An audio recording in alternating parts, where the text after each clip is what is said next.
Number 1 من غیر تحریف، تحریف کے بغیر، اس ایمان میں کسی قسم کی تحریف شامل نہ ہو۔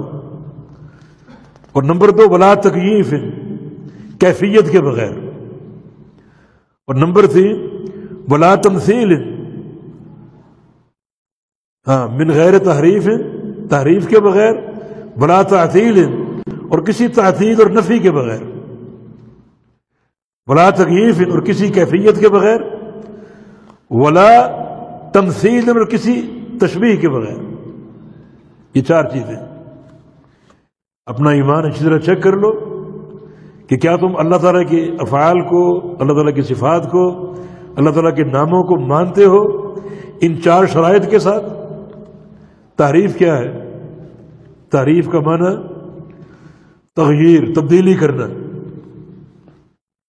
تبدیلی کرنا۔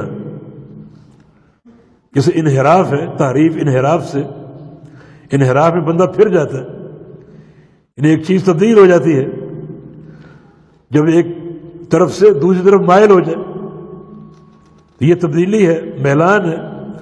تحریف بمعنی تغییر۔ تحریف سے مراد یہ کہ اللہ تعالیٰ کے ناموں میں، صفات میں تبدیلی پیدا کرنے کی کوشش کرنا، یہ تبدیلی پیدا کرنا، یہ تبدیلی کو روا سمجھنا اور جائز سمجھنا۔ تبدیلی کی 2 قسمیں ہیں، لفظی اور معنوی۔ لفظی تحریف اور معنوی تحریف۔ لفظی تبدیلی اور معنوی تبدیلی۔ لفظی تبدیلی کا معنی یہ ہے کہ آپ جو اللہ تعالیٰ کے اسماء اور صفات کے دلائل ہیں، نصوص ہیں، ان کے الفاظ کو تبدیل کر دیں یا کسی لفظ کا اضافہ کر دیں اپنی باطل خواہش کی بنیاد پر، یہ تغییر و تعریف لفظی ہے۔ جیسے اللہ تعالیٰ کی صفت ہے الرحمن علی العرش استویٰ، کہ رحمان عرش پہ مستوی۔ بہت سے بیمار ذہن جو ہیں اللہ تعالیٰ کے استواء کو نہیں مانتے، انہوں نے استواء کا معنی کیا اپنی خواہش کے مطابق، اور استواء کو استولا بنا دیا۔ استولا، واو کے بعد ایک لام کا اضافہ کر دیا، استولا۔ اور بعض لوگوں نے اس کو باقاعدہ اس لفظ کو اس نص میں ڈال دیا۔ یہ جہم بن صفوان جو اس عقیدے کے اول بانیوں میں سے، وہ کہتا ہے کہ لم استطعت ان احک استوى من المصحف لحققت، کہ مجھ میں اگر طاقت ہوتی میں استوا کے لفظ کو قرآن سے مٹا دیتا، اگر مجھ میں طاقت ہوتی استوا کے لفظ کو قرآن سے مٹا دیتا اور استولا ڈال دیتا۔ استولا کا معنی غالب آنا، کہ رحمان عرش پہ غالب آ گیا۔ یہاں یہ صفت مقصود نہیں ہے، یہ ذکر اس کا آگے آ رہا ہے، وہاں ہم بحث کریں گے استوا کیا ہے اور استولا کیا ہے۔ یہاں صرف یہ بتانا مقصود ہے کہ جو ملحد لوگ ہیں انہوں نے کس طرح اللہ کی صفات میں تحریف کی، استوا کو استولا کر دیا۔ اور ظاہر ہے کہ یہ فعل یہود ہے، یہود سے کا قولوا حطہ، یہاں سے داخل ہونا ہے حطہ کہتے ہوئے، ہمارے گناہ بخشش ہیں۔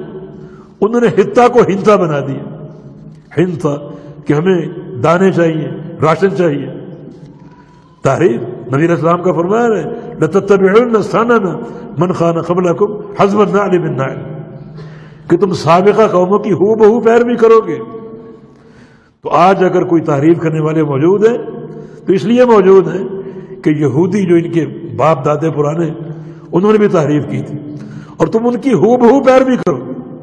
یہ لوگ یہودیوں کی اولاد ہیں، انہی کے جو ہیں وہ انڈے ہیں جو چوزے نکالتے رہتے بار بار ہر دور میں۔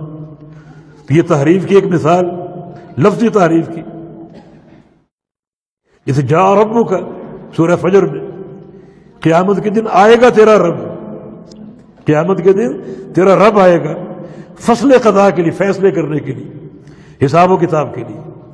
اللہ اکبر، سورہ فجر میں یہ مضمون موجود ہے، پڑھے تو رونگٹے کھڑے ہو جاتے ہیں۔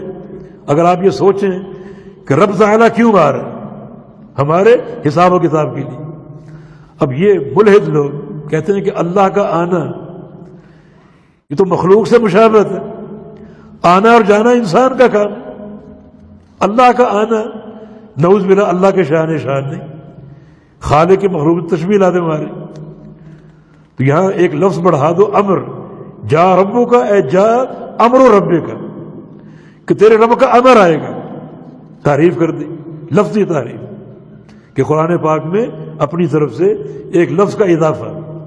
گو یہ لفظ مصحف میں داخل نہیں کیا گیا، لیکن عقیدے کے طور پر یہ لفظ گویا اس آیت میں داخل ہے، شامل، کہ اللہ کا آنا اللہ کے شان نہیں. ہم کہتے ہیں کہ اللہ کا آنا برحق ہے. کیوں؟ قرآن پاک میں کہ اللہ آئے گا، اس کا آنا برحق ہے. کیا اس کا آنا ہمارے آنے جیسا ہے جیسے انسان آتے اور جاتے ہیں؟ نہیں. پھر کیسا ہے؟ جیسا اس کے لائق ہے. اس میں کون سا اشکال ہے؟ اللہ کا آنا کیسا ہے؟ جیسا اس کے لائق ہے. ہمارا آنا کیسا ہے؟ جیسا ہمارے لائق ہے. کیا مخلوق خالق کا آنا مخلوق جیسا ہو سکتا ہے؟ نہیں. بلا خالق مخلوق کے مشابہ کیسے ہو سکتا ہے؟ مخلوق کے مشابہ نہیں ہے تو خالق مخلوق کے مشابہ کیسے ہو سکتا ہے؟ ٹانگ یا پاؤں ایک لفظ ہے، پاؤں آپ کے بھی ہیں اور پاؤں ہاتھی کے بھی ہیں اور پاؤں چونٹی کے بھی ہیں. کیا آپس میں مشابہ ہیں؟ نہیں. چونٹی کے پاؤں کیسے ہیں؟ جیسے اس کے لائق ہیں. آپ کے کیسے ہیں؟ جیسے آپ کے لائق ہیں. ہاتھی کے کیسے ہیں؟ جیسے ہاتھی کے لائق ہیں. تو خالق مخلوق کے مشابہ کیسے ہو سکتے؟ کیسے ہو سکتے؟ تو یہ امر باقاعدہ ایک لفظ کا اضافہ جو وہ کر لیا گیا. یہ تعریف لفظی ہے. اور تعریف معنوی جیسے یدن کا معنی قدرت، کتاب و سنت میں اللہ کے ہاتھ کا ذکر ہے، بل یداہ مبسوطتان، اس کے دونوں ہاتھ فراخ ہیں. نہیں مانتے کہ ہاتھ تو ہمارے بھی ہیں. تشبیہ لازم آئے گی. پھر اس کا معنی کرو قدرت اور طاقت اور قوت. سبحان اللہ. جہالت پر جہالت. تشبیہ کیسے لازم آئے گی؟ تشبیہ تب لازم آئے گی جب کہا جائے کہ ہمارا ہاتھ اس کے ہاتھ جیسا ہے یا اس کا ہاتھ ہمارے ہاتھ جیسا. تشبیہ تب بنتی. اگر عقیدہ یہ ہو کہ اللہ کا ہاتھ کیسا ہے؟ جیسا اس کے لائق ہے. اس کا ہاتھ ہے، ہاں. کیوں؟ قرآن سے ثابت ہے کئی مقامات پر. کیسا ہے؟ ہم نہیں جانتے. کیا ہمارے جیسا ہے؟ نہیں. کیوں؟ لیسا کمثلہ شیء، اس جیسی کوئی چیز نہیں. وہ تشبیہ سے پاک ہے. پھر کیسا ہے؟ جیسا اس کے لائق ہے. ہمارا یہ عقیدہ ہے کہ اس کی ہر صفت کمال کی صفت ہے. اس کا ہاتھ حق ہے اور کمال کا ہے، مخلوق جیسا نہیں ہے. کوئی اشکال ہی نہیں بالکل. اچھا تم نے مانا کیا کیا؟ جناب قوت، طاقت. تو قوت مخلوق میں نہیں ہے. قوت تو یہ مخلوق میں بھی ہے. تشبیہ تو پھر بھی موجود. ثم جعل من بعد ضعف قوة، اللہ فرمایا ہم نے انسانوں کو پیدا کیا کمزور، پھر طاقت دی، قوت دی، اور پھر ایک وقت آئے گا دوبارہ جو ہے وہ کمزور ہو جائیں گے. تو قوت تو مخلوق میں بھی مذکور ہے. ان خیر من استاجرت القوی الامین، موسیٰ علیہ السلام کو قوی کہا گیا، طاقتور، قوت والا. تو معذور تو یہاں بھی موجود ہے. تشبیہ کے خطرے سے آپ بھاگے اور جس طرف بھاگے تشبیہ وہاں بھی موجود ہے. نہیں جی، یہاں ہم یہ کہیں گے کہ اللہ کی قوت اتنی ہے جیسی اس کے لائق ہے، اور مخلوق کی جیسی مخلوق کے لائق ہے. تو یہ بات یدن میں کہہ دو، یہ بات وہاں کہہ دو. وہاں یہ بات کیوں نہیں کہتے؟ یہ تحریف ہے. تو ہمارا ایمان اللہ کی ساری صفات پر، سارے ناموں پر بغیر تحریف کے. اپنے ایمان کو چیک کر لو، کسی طرح کی تعریف تو نہیں ہے. بلا تعطیل، اور تعطیل کے بغیر، اور تعطیل کے بغیر. تعطیل کا معنی خالی کرنا. اللہ تعالیٰ کو خالی ماننا ناموں اور صفات سے. جیسے جہمیہ فرقہ اللہ کے ناموں کو اور صفات کو مانتا ہی نہیں، یہ تعطیل ہے. تعطیل کا معنی نفی، اس کے ناموں کی نفی، اس کے صفات کی نفی، اور اس کے افعال کی نفی. یہ تعطیل ہے. اس کو معطل قرار دے دینا ساری صفات سے اور سارے ناموں سے. بس یہ سازش ہے یہودیوں کی، سازش ہے. لیکن یہ جہمیہ فرقہ، یہ جہم بن صفوان کے پیروکار، اور جہم بن صفوان نے یہ عقیدہ کس سے لیا؟ جعد بن درہم سے. اور جعد نے کس سے لیا؟ ابان بن سمعان سے. ابان نے کسے لیا؟ ایک یہودی جس کا نام طالوت تھا. طالوت. اور یہ طالوت کون ہے؟ لبید ابن عاصم کا بھانجا. لبید کون ہے؟ وہ خبیث یہودی جس نے اللہ کے پیغمبر پر جادو کیا تھا. یہ سند ہے جہمیہ کی. یعنی جہم عن جعد عن ابان بن صفوان عن طالوت عن لبید بن عاصم یہودی. تو اس کے پیچھے یہودیوں کی سازش کار فرمائے، یہود کی سازش کار فرمائے کہ اللہ تعالیٰ کو اس کے ناموں سے، اس کی صفات سے اور اس کے کاموں سے معطل کر دو. جب صفات ختم ہو جائے گی تو ذات بھی ختم ہو جائے گی. یہ ٹیبل میرے سامنے، آپ کہیں کہ ٹیبل کا یہ اوپر کی سطح ہے ہی نہیں، ایک چیز گئی، پائے بھی نہیں اس کی، دوسری چیز گئی، باقی کیا بچا؟ جب صفات آپ نے ختم کر دی ذات بھی ختم ہو گئی. وہ حماد بن زید کا قول ہے، کوئی شخص کہے میرے گھر میں کھجور کا درخت ہے، میرے گھر میں کھجور کا درخت ہے، اس سے پوچھو کہ پتے کیسے ہیں؟ وہ کہ پتے تو نہیں ہیں اس کے. اچھا پھل کیسا ہے؟ پھل بھی نہیں. تنا کیسا ہے؟ اس کا تنا بھی نہیں. جڑیں کیسی ہیں؟ جڑیں بھی نہیں. تو پھر کسی کھوتے کا سر ہے تیرے گھر میں؟ یعنی صفات ختم ہو گئی تو ذات بھی ختم ہو گئی. اور یہ ان کا مقصد ہے کہ اللہ تعالیٰ کی صفات کو ختم کرو، تعطیل کرو، تاکہ ذات جو ہے وہ خود بخود ختم ہو جائے. نعوذ باللہ. لیکن اللہ کا دین غالب آ کر رہے گا، ولو کرہ الکافرون، جتنا مرضی یہ ناپسند کرے. تو یہ سوچو تعطیل تو نہیں ہے، اللہ کے کسی نام اور کسی صفت کا انکار تو نہیں ہے. اور تیسری چیز کیا ہے؟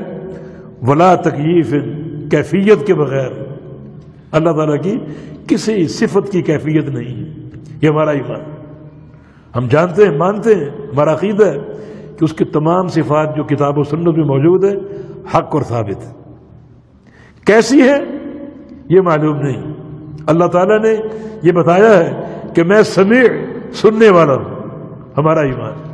یہ نہیں بتایا کہ میں کیسے سنتا ہوں، تو کیفیت ہم نہیں جانتے. نام معلوم ہے، اس پر ایمان ہے، کیفیت بیان نہیں، معلوم نہیں، وہ اللہ کے سپرد. یہ ایمان ضرور ہے کہ اس کا سننا کمال کا سننا ہے، اس میں کوئی نقص نہیں ہے، کمال کا سننے والا، نقص سے پاک ہے، سمیع. اس طرح تمام اللہ تعالیٰ کے ناموں کے بارے میں یہ عقیدہ ہو کہ وہ کیفیت سے پاک ہو. اللہ تعالیٰ نے اپنے نام بتائے ہیں، اپنی صفات بتائی ہیں، اپنے افعال بتائے ہیں، لیکن کسی کی کیفیت نہیں بتائی. یہ بتایا کہ میں سنتا ہوں اور دیکھتا ہوں، یہ نہیں بتایا کہ کیسے سنتا ہوں اور کیسے دیکھتا ہوں. جو بتا دیا اس پر ایمان ہے، جو نہیں بتایا وہ اللہ کے سپرد ہے. اسی طرح بڑا تمثیل، تشبیہ کے بغیر، یعنی خالق کی صفات مخلوق کے مشابہ نہیں، تشبیہ سے پاک. لیس کمثلہ شیء، اس جیسی کوئی چیز نہیں، وہ ذات تشبیہ سے پاک ہے. تو کسی قسم کی تشبیہ کا عقیدہ نہ ہو کہ خالق کی صفات مخلوق کی صفات کے مشابہ، بلکہ خالق کی صفات کیسی ہیں؟ جیسے اس کے لائق. مخلوق کی کیسی؟ جیسے مخلوق کے لائق. مخلوق تو ایک ناقص چیز ہے، وہ خالق بھی زندہ ہے، مخلوق بھی زندہ ہے. لیکن مخلوق کیسی زندہ ہے؟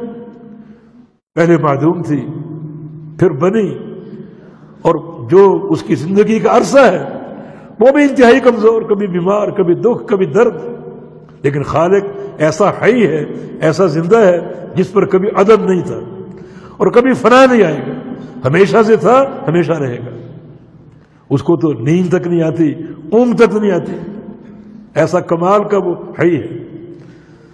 یہ ہمارا عقیدہ ہو کسی قسم کی تشبیہ کے بغیر. جی